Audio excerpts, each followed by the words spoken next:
5-6 మాసాలు బాబుకుని రెస్ట్ లో ఉంటుంది. చర్చకు స్వాగతం. ముందుగా దీక్షిత్ గారు మీరు చెప్పండి, జేఏసీలో తెలుగుదేశం చేరడంతో తెలంగాణ ఎంత దగ్గరైందని మీరు అనుకుంటున్నారు? ఆ పరిణామక్రమం కనీసం తెలంగాణ ప్రాంతం వరకైనా రాజకీయ ఏకాభిప్రాయం వైపు అడుగులు పడుతున్నాయని అనుకోవాలి. వైపు అని అంటున్నాను, ఇప్పుడు కూడా కొంత రిజర్వేషన్ ఉంది. ఎందుకంటే కాంగ్రెస్ మళ్లీ తమ ఆధిపత్యం లేదంటే ఈ ఖ్యాతి టీఆర్ఎస్ దక్కకుండా తమ వైపు తిప్పుకోవాలనేటువంటి ప్రయత్నం సహజంగానే కాంగ్రెస్ చేస్తున్నటువంటి సూచనలు కనిపిస్తున్నాయి. మొత్తం మీద తెలంగాణకి ఏర్పాటుకి సంబంధించి మాత్రం ఒక ఏకాభిప్రాయం తెలంగాణ ప్రాంతంలో పూర్తిగా కుదురుతోంది, కలుగుతోంది, ఆ వైపుగా సాగిపోతోంది అని మాత్రం నిస్సందేహంగా చెప్పవచ్చు. Right sir. సురేష్ రెడ్డి గారు చెప్పండి, తాజాగా వస్తున్న పరిణామాలు తెలంగాణ సాధనకు ఎంత దూరం, పరస్పరమైనటువంటి రాజకీయంగా వ్యతిరేక శక్తులుగా ఉన్న వాళ్ళంతా ఒక యాక్షన్ కమిటీగా, జాయింట్ యాక్షన్ కమిటీగా ఏర్పడటం ఒక పెద్ద పరిణామంగా మనం తీసుకోవచ్చు. ఈ పరిణామ క్రమం ఎటువైపు దారితీస్తుంది? ఈ రోజు వైకుంఠ ఏకాదశి, మరి ఈ మంచి రోజుగా దీన్ని మనం భావిస్తాం. ఏం దీక్షితులు గారు? చాలా కాంగ్రెస్ ఆవిర్భావ దినోత్సవం కూడా. రెండవది కమింగ్ టు దాట్ సార్.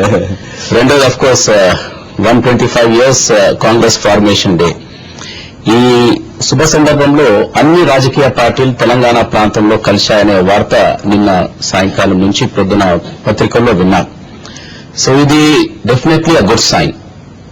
ఎందుకు గుడ్ సైన్ అంటే, ఒక ప్రాంతంలో ఉన్నవారు అనేక రాజకీయ పార్టీల్లో ఒకే అభిప్రాయానికి రావటం ఒకటి, అంతకంటే ముఖ్యం వారిలో ఉన్న ఏదైనా భేదాభిప్రాయాలున్నా ఒకే వేదికపై చర్చించుకునటానికి అవకాశం రావటం అది ముఖ్యం.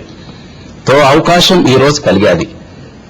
కావున డెఫినెట్లీ ఈ అవకాశాన్ని ఈ ప్రాంతంలో ఉన్న అన్ని రాజకీయ పార్టీలు ఏదైతే ఉద్దేశంతో కలిసి కూర్చున్నారో ఆ ఉద్దేశం నెరవేర్చడానికి, ఆ ఉద్దేశం నెరవేర్చే మార్గాల్లో కూడా ఎటువంటి భేదాలు లేకుండా ముందుకు తీసుకెళ్తారనే ఒక నమ్మకం మాకుంది. ఇక రెండో విషయం వస్తుంది, ఎవరికి పేరు వస్తుంది అనే కొన్ని ఇప్పుడే పెద్దలు తెలిపినట్టుంది. దాంట్లో ఏం ఇబ్బందులు లేవు. ఎందుకంటే ఒక్కొక్క రాజకీయ పార్టీకి ఒక్కొక్క పాత్ర ఉంది. కావున ఇది ఎవరితో సాధ్యమవుతుంది, ఎవరు ఇవ్వగలుగుతారు అనే దాంట్లో పెద్ద ఇబ్బంది ఏం లేదు. పోతే ఎంత విధంగా కలిసి ఒక మంచి వాతావరణాన్ని కల్పించి ఏ విధంగా సాధిస్తారనే విషయాన్నే ప్రజలు చూస్తున్నారు. కానీ ప్రజలకు చాలా క్లియర్ గా తెలుసు ఈరోజు ఈ ప్రకటన ఏ విధంగా వచ్చాది, లేకుంటే రేపు ఎవరితో సాధ్యమవుతుందనే విషయంలో అటువంటి సందేహాలు ఏం లేవు. అయితే దిగ్విజయ్ సింగ్ గారు ఒక వ్యాఖ్య చేశారు, అసెంబ్లీ తీర్మానం ఆమోదిస్తేనే ఇది సాధ్యమవుతుంది, ఛత్తీస్గఢ్ రాష్ట్ర విషయంలో అలాగే చేశాము అని దిగ్విజయ్ సింగ్ గారు అన్నారు.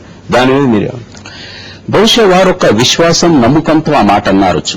ఏంటంటే ఒకవేళ శాసనసభలో రెజల్యూషన్ పెట్టిన తర్వాతనే ఈ అంశానికి లాజికల్ కన్క్లూజన్ వస్తుందనే అభిప్రాయంలో వారు ఉంటే, శాసనసభలో కూడా ఏకాభిప్రాయం తీసుకొచ్చే విధంగా బహుశా వారి దగ్గర మార్గాలు లేకుంటే కొన్ని ఏదైనా పాయింట్స్ ఉండవచ్చని నేను భావిస్తున్నాను.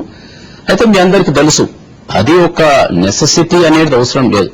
అలా ఉంటే బాగుంటుందని అందరూ కలిసి మాట్లాడి విడిపోతే చాలా సంతోషమే. లేదన్నా మనకు దీంట్లో అందరు కూడా రాజ్యాంగ ఎక్స్పర్ట్స్ గాని, గతంలో జరిగిన సంఘటనలు గాని, ఎక్స్పీరియన్సెస్ గాని, ప్రెసిడెంట్స్ గాని చాలా స్పష్టంగా ఉన్నాయి. ఒక కొత్త రాష్ట్రం ఏర్పాటు చేయాలంటే దాని ప్రక్రియ ఏ విధంగా ఉంటుంది రాజ్యాంగ పరంగానే దాంట్లో చాలా స్పష్టత ఉంది.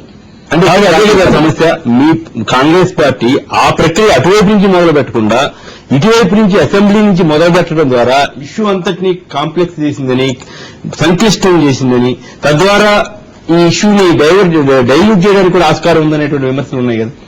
ఆ విమర్శలకు కారణం ఏంటంటే దాని ఆ విధంగా ఇంటర్ప్రిటేషన్ జరిగాది. మీ అందరికీ తెలుసు, ఒక రోజు మొదలు రోసయ్య గారు అన్ని రాజకీయ పార్టీలతో మాట్లాడారు. మీరు రేపే రెండోది of course 125 years Congress formation day.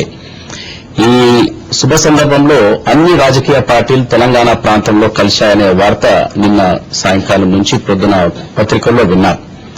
So ఇది డెఫినెట్లీ అ గుడ్ సైన్. ఎందుకు గుడ్ సైన్ అంటే, ఒక ప్రాంతంలో ఉన్నవారు అనేక రాజకీయ పార్టీల్లో ఒకే అభిప్రాయానికి రావటం ఒకటి, అంతకంటే ముఖ్యం వారిలో ఉన్న ఏదైనా భేదాభిప్రాయాలున్నా ఒకే వేదికపై చర్చించుకునటానికి అవకాశం రావటం అది ముఖ్యం. తో అవకాశం ఈ రోజు కలిగాది. కావున డెఫినెట్లీ ఈ అవకాశాన్ని ఈ ప్రాంతంలో ఉన్న అన్ని రాజకీయ పార్టీలు ఏదైతే ఉద్దేశంతో కలిసి కూర్చున్నారో ఆ ఉద్దేశం నెరవేర్చడానికి, ఆ ఉద్దేశం నెరవేర్చే మార్గాల్లో కూడా ఎటువంటి భేదాలు లేకుండా ముందుకు తీసుకెళ్తారనే ఒక నమ్మకం మాకుంది. ఇక రెండో విషయం వస్తుంది, ఎవరికి పేరు వస్తుంది అనే కొన్ని ఇప్పుడే పెద్దలు తెలిపినట్టుంది. దాంట్లో ఏం ఇబ్బందులు లేవు, ఎందుకంటే ఒక్కొక్క రాజకీయ పార్టీకి ఒక్కొక్క పాత్ర ఉంది. కావున ఇది ఎవరితో సాధ్యమవుతుంది, ఎవరు ఇవ్వగలుగుతారు అనే దాంట్లో పెద్ద ఇబ్బంది ఏం లేదు. పోతే ఎంత విధంగా కలిసి ఒక మంచి వాతావరణాన్ని కల్పించి ఏ విధంగా సాధిస్తారనే విషయాన్నే ప్రజలు చూస్తున్నారు. కానీ ప్రజలకు చాలా క్లియర్ గా తెలుసు ఈరోజు ఈ ప్రకటన ఏ విధంగా వచ్చాది, లేకుంటే రేపు ఎవరితో సాధ్యమవుతుందనే విషయంలో అటువంటి సందేహాలు ఏం లేవు. అయితే దిగ్విజయ్ సింగ్ గారు ఒక వ్యాఖ్య చేశారు, అసెంబ్లీ తీర్మానం ఆమోదిస్తేనే ఇది సాధ్యమవుతుంది, ఛత్తీస్గఢ్ రాష్ట్ర విషయంలో అలాగే చేశాము అని దిగ్విజయ్ సింగ్ గారు అన్నారు. దాని మీద మీరు బహుశా వారు ఒక విశ్వాసం నమ్మకంతో ఆ మాట అన్నారచ్చు. ఏంటంటే ఒకవేళ శాసనసభలో రెజల్యూషన్ పెట్టిన తర్వాతనే ఈ అంశానికి లాజికల్ కన్క్లూజన్ వస్తుందనే అభిప్రాయంలో వారు ఉంటే, శాసనసభలో కూడా ఏకాభిప్రాయం తీసుకొచ్చే విధంగా బహుశా వారి దగ్గర మార్గాలు లేకుంటే కొన్ని ఏదైనా పాయింట్స్ ఉండవచ్చని నేను భావిస్తున్నాను. అయితే మీ అందరికీ తెలుసు అది ఒక నెసెసిటీ అనేది అవసరం లేదు, అలా ఉంటే బాగుంటుందని. అందరు కలిసి మాట్లాడి విడిపోతే చాలా సంతోషమే. లేదన్నా మనకు దీంట్లో అందరు కూడా రాజ్యాంగ ఎక్స్పర్ట్స్ గాని, గతంలో జరిగిన సంఘటనలు గాని, ఎక్స్పీరియన్సెస్ గాని, ప్రెసిడెంట్స్ గాని చాలా స్పష్టంగా ఉన్నాయి. ఒక కొత్త రాష్ట్రం ఏర్పాటు చేయాలంటే దాని ప్రక్రియ ఏ విధంగా ఉంటుంది రాజ్యాంగ పరంగానే దాంట్లో చాలా స్పష్టత ఉంది.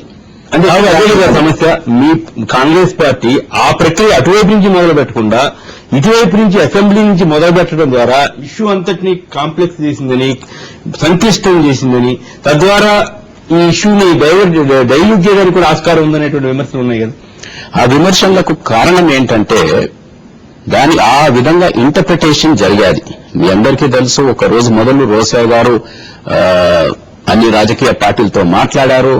మీరు రేపే తీర్మానం పెట్టండి, మేము బలపరుస్తాము అనే విధంగా ఇక్కడ అన్ని రాజకీయ పార్టీలకు అభిప్రాయం తెలిపి ఆ మినిట్స్ కేంద్రానికి పంపిన తర్వాత కేంద్రంలో ఎవరున్నా అదే భావిస్తారు. ఎందుకంటే నేను మొదటి నుంచి చెప్తున్నాను, ఆంధ్రప్రదేశ్ కి మిగతా రాష్ట్రాలకు తేడా వ్యత్యాసం ఏంటంటే దేశ ప్రజల్లో, దేశ నాయకుల్లో ఆంధ్రప్రదేశ్ అంటే ఒక ప్రత్యేకమైన ఆలోచన ఉంది. ఎందుకంటే ఇక్కడ చాలా అనుభవమైన నాయకత్వాలు ప్రాంతీయ పార్టీల్లో ఉన్నాయి.